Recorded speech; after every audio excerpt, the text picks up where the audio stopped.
Yo!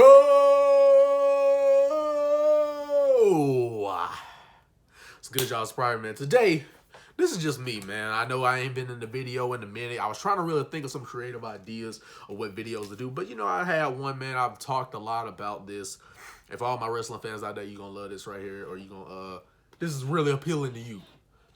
And shout out to 46 subscribers. We're keeping it moving, man. Let's get to 50. But keeping it going, man. For now, I'm just gonna post videos. Like at this point, I think I'm thinking too deep into it. I'm just gonna post videos from now on because I think I'm thinking too deep into it. Like, bro, just do the content that come to mind. You don't gotta think of like the craziest thing that'll come. But anyway, skip all that. Get into the video right now. 45 seconds. Get into the video. So this video is about Sasha Banks and how all these reports are coming out that I actually do think she does want to wrestle in New Japan. I do believe that because something like that doesn't get reported unless it's like actually true. So all right, she wants to wrestle in New Japan and all that stuff. She's fine. I can believe that. But the people saying stuff like, "Oh, she's not coming back to WWE. She'll never come back," and she's like released on the internal roster, or she's been released months ago and stuff. Or the just idiots. Well, they'll go, "Oh, well, I don't understand. Like, people, she's so overrated. She's not that good of a wrestler anyways, and she was like holding up the division because she's such a unprofessional crybaby." Like, just this stupid stuff. First of all, the overrated comment. All right, buddy, you're dumb. You're done. Get out of here. Get out of here. Just don't talk about pro wrestling ever a day in your life. That's who I'm addressing first. Like the dummies, bro. Just get out. You know nothing about wrestling, bro. Just get out of here. Cause imagine how delusional. I don't even think dumb is the right word. Imagine how delusional you have to be to say Sasha Banks held up the division. Or she's put no one over. I heard that too. She's put no one over. She was okay as a wrestler at best. This is not like people. I hope people realize this is not just like when people say, "Oh, Sasha's one of the best wrestlers in the world."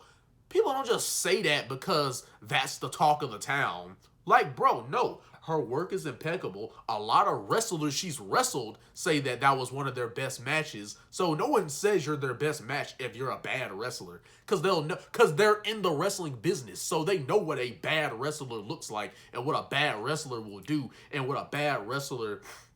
They'll see how bad of a wrestler they can be when they wrestle them. They'll go, yeah, they need some work. They know that from wrestling them. So if you have wrestlers saying they giving them their best matches, so these are people who actually like know what they're talking about when it comes to pro wrestling and what makes someone a good wrestler. These are people who are saying she's the best and they know what they're talking about. You have stupid fans online talking about she's not that good, or she's okay in the ring at best. I'm like, bro, what are you talking about? People like Triple H, been in the business for the longest. Triple H says she's one of the best wrestlers. So, buddy, after I've heard a guy who knows what he's talking about when it comes to wrestling, and then the women that have come through those doors have learned wrestling as well, like, for everyone to say she's just overrated, I'm like, what? Y'all say this to everybody who gets a lot of success or a lot of fame, or like they're the talking, like Sasha Banks is talking to town in terms of what woman is being talked about the most. It's Sasha Banks. Because of that, everyone's gonna say she's overrated, she's this, she's that, she's not that good. They're gonna throw all these dumb things out there because they want to feel like special for not being a part of the majority who say she's good. They want to feel special by saying, you know what, she's not that good. It's like dumb stuff like she's never put anyone over.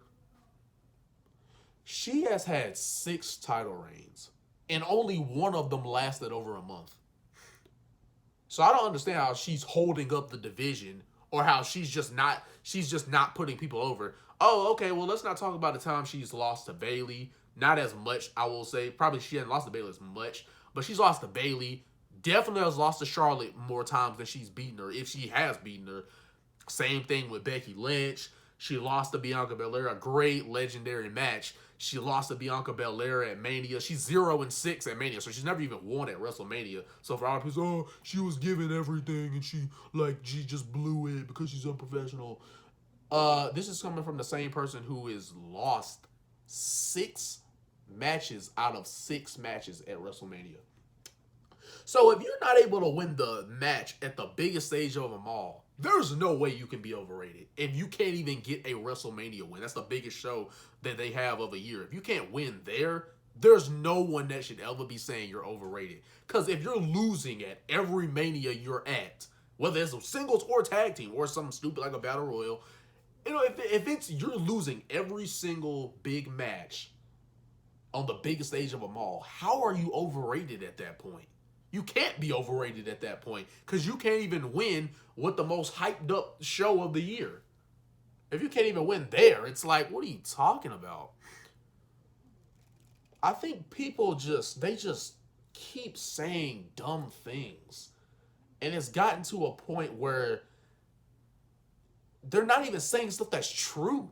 It'd be different if it's like, all right, you had a take on her that I may not agree with. But you're just saying something stupid. All right, people say she's unprofessional for walking out. If you were promised just put yourself in her shoes. Stop thinking about it as a fan. A wrestler walked out of the WWE. Oh, that's so unprofessional. Look at the details and look in her perspective. Imagine this. Imagine if your boss promised you a women's tag division. First time ever, they just created the tag team title. She won it with Bayley. Right? Cool revolutionary moment. And everyone's happy. And Gorilla, which is the place where all the executives and stuff and the wrestlers, they'll all sit back there and watch your matches. Like, it's right when you enter the curtain. That's what Gorilla is, for those who don't know. They all come down there. They're clapping for you. Yay, happy, having a good time, doing all these great things. And then your boss promised you a tag division. Imagine this happen, and they won it at Elimination Chamber. So that means Elimination Chamber probably in February. So from February to April, which usually that's when WrestleMania is. So from 2 to 4, that's 2 months. So they had the tag team championships for 2 months, her and Bayley, and then they lost it to the Iconics at Mania. So, okay, there's one tag team. So then you look at all the other tag teams they've created, which hasn't been many. They'll start randomly pairing people together, like Alexa Bliss and Nikki Cross, Nia Jax and Shayna Baszler, Shayna Baszler and Natalya, Shayna Baszler and Ronda. The fact that they don't even have a place for Shayna to even tag with anybody with, and that have no chemistry. They have no chemistry together. They don't know each other all that well. There was a point in time where Lacey Evans and Peyton Royce from the Iconics, that was a tag team for a brief stint of time. Lana was tagging with Asuka. Asuka was tagging with Kairi Sane. At least that made more sense because they do have a genuine connection with each other. So that makes more sense for them to be a tag team.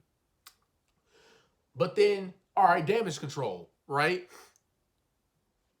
EO and Dakota, they got all put in a faction, got booked terribly, so that's one of those things, like, even if you create tag teams, if they don't even feel like a tag team to the fans, they just feel thrown together.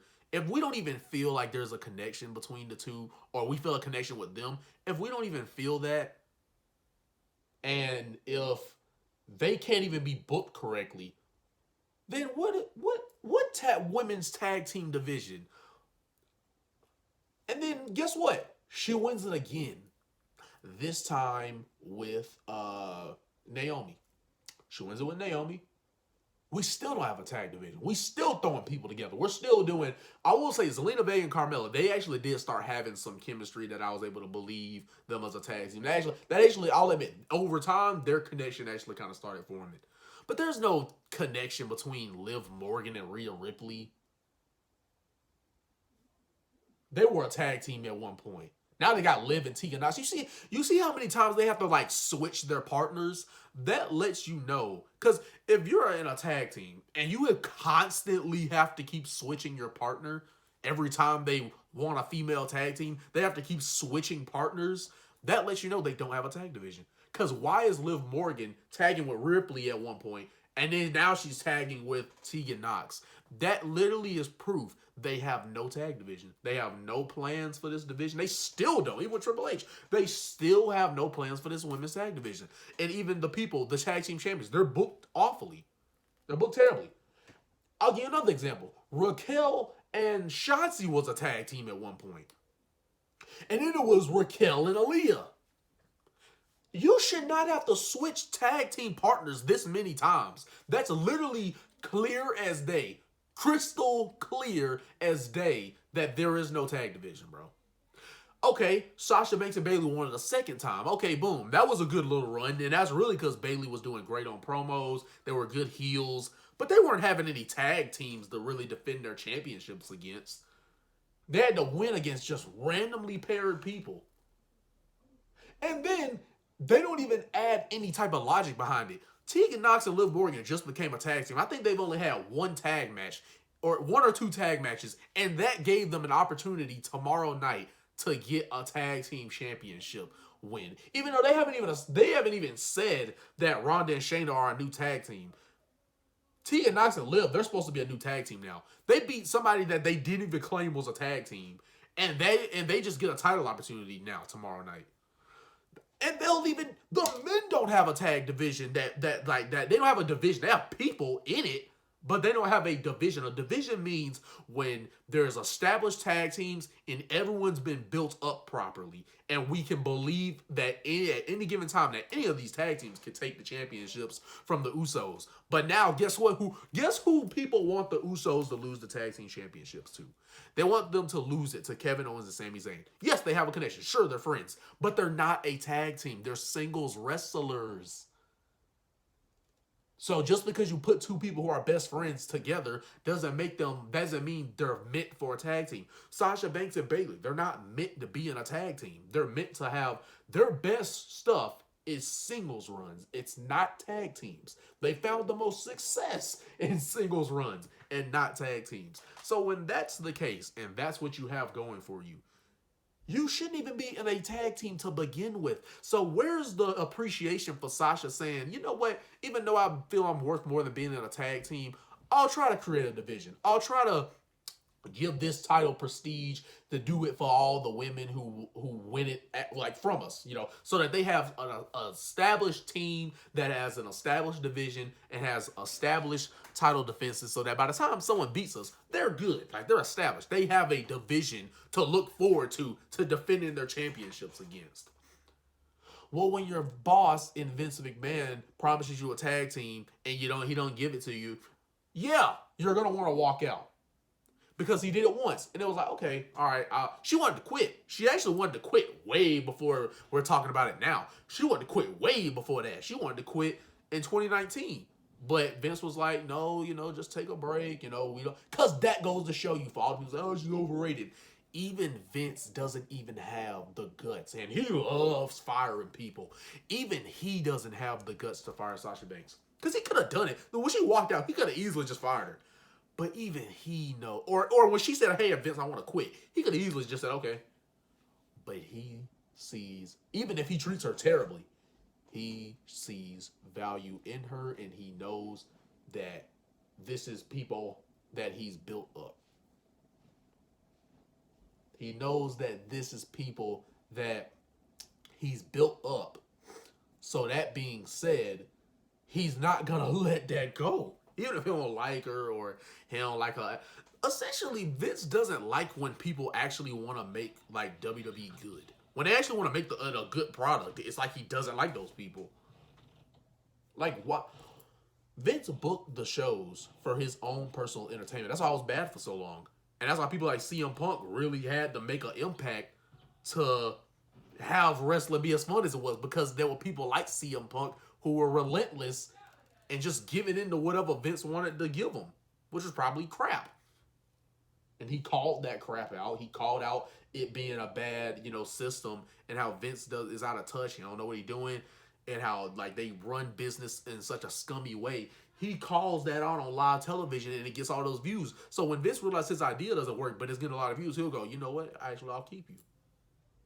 I'll keep Daniel Bryan. He didn't want to push Daniel Bryan. Guess what? Daniel Bryan did it the hard way. He got himself over with the fans, so therefore he had no choice but he couldn't let him go. He couldn't turn him heel. It wouldn't work. And luckily that led to a good culminating moment, luckily, but they had no plans to push these guys. They had all plans to just devalue their push. Why do you think people like CM Punk would lose to like Triple H and Kevin Nash? It's because they didn't want to push them. They wanted them, you know, to feel punished, or they wanted them to like, they wanted to try to like devalue the impact that they made. But then it just wouldn't stop. People wouldn't stop chanting their names. So they like, well, shoot, now we got to give you the championship. So when you can get over the hard way, it's way more of a heartfelt moment because you had to get over the hard way. You didn't have the system behind you.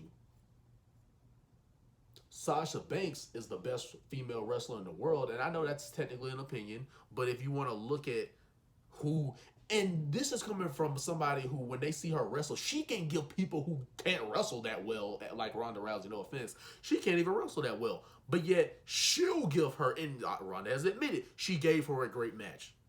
So she can even give bad wrestlers good matches or make them look serviceable. So when you're able to do things like that, and you're able to stick up for yourself, it's not being an unprofessional prick who's just whining because she didn't get what she wanted. What she wanted was to help all the women through having us an established division and having them have, you know, feuds with established tag teams. But WWE, they think they're right about everything. So so when they walk out, they're gonna go out and say, these women were unprofessional and I'm sorry that they disappointed the fans. But brother, you've been disappointed, Vince. You've been disappointing the fans for 10 years, bro. Over 10 years you've been disappointing the fans with the crappy product we get. Still getting boring shows. Even with Triple H, which is the show Raw, SmackDown's been pretty good.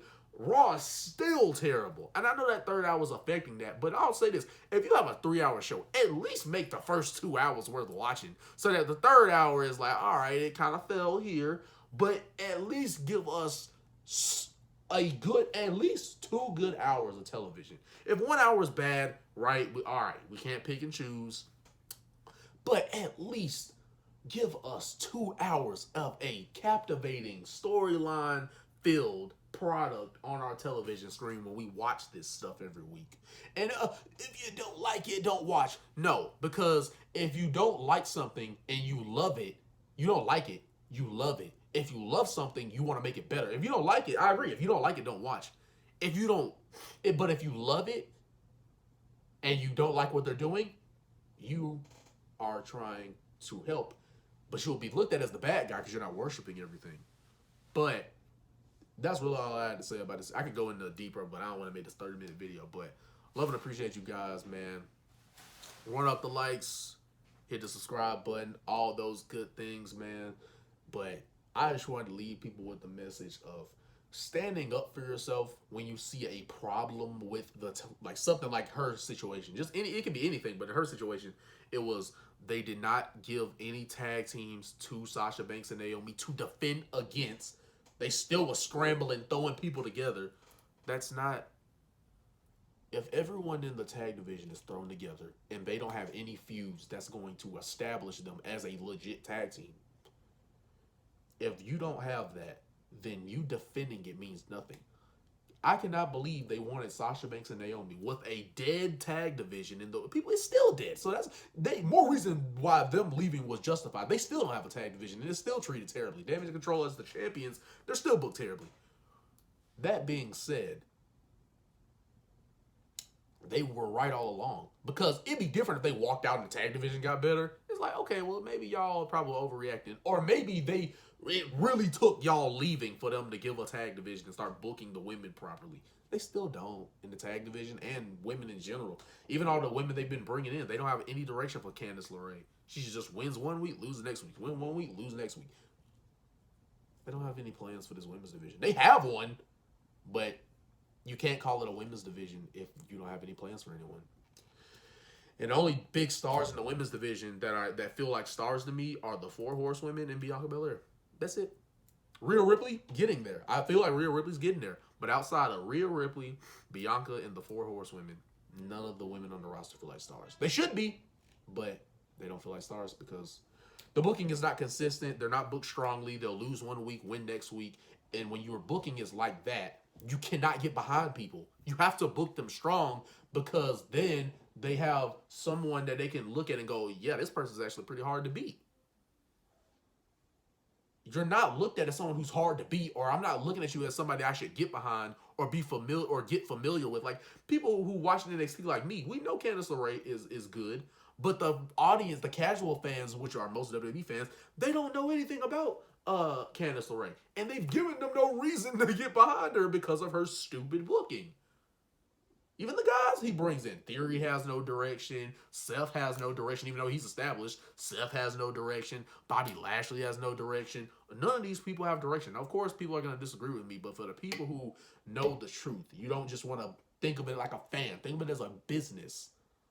And Raw has hit 1.4 million viewership. That just goes to show me that all the people who say Raw is boring, we don't want it to be boring, but when we say it's boring and it's bad, and they're not putting it on any captivating storylines, and they're not making larger than life characters, when the larger than life characters and storylines are not presented accordingly on our pro wrestling shows in Raw, in SmackDown, even in AEW and Dynamite, when we're not getting captivating storylines and larger than life characters that we can get behind, there's no reason for anyone to watch. Raw has hit 2 million viewership before. Even this year, they've hit 2 million views. Even with Monday Night Football, they've hit 2 million viewership before. It's because they have nothing to look forward to. And when you keep making the shows worse and worse and worse every single week, guess what? Your viewers, this is how the trickling down effect goes. When your show is worse and worse and worse and boring consistently, your viewership will drop and drop and drop consistently. That's where that plays a factor. Who cares about viewership? Who cares about ratings? The business. The reason why your show is on is because they are maintaining a certain amount of viewership and ratings. So if that keeps dropping, USA Network and Fox, they're gonna cancel your show, buddy. You're not going to see no Monday Night Raw, no Friday Night SmackDown if they don't start stepping their game up and creating stars. Because when you create stars, they have someone to look forward to more than Roman. They have more than just Roman and Bray Wyatt to look for on their television screen. When you don't create larger than life characters, there's less people, and when you don't have any storylines, there's less storylines you have to look forward to. And that's what makes wrestling, not the banger matches. Not the guys who can do all the flips. And I like Ricochet, but he ain't going to make the viewership go up. So hopefully SmackDown's a great show tomorrow night. Love and appreciate you guys. Run it up to 50 subscribers now. Just had to address some dummies out there. Prodigy. And I'm out. See you in the next one. Peace.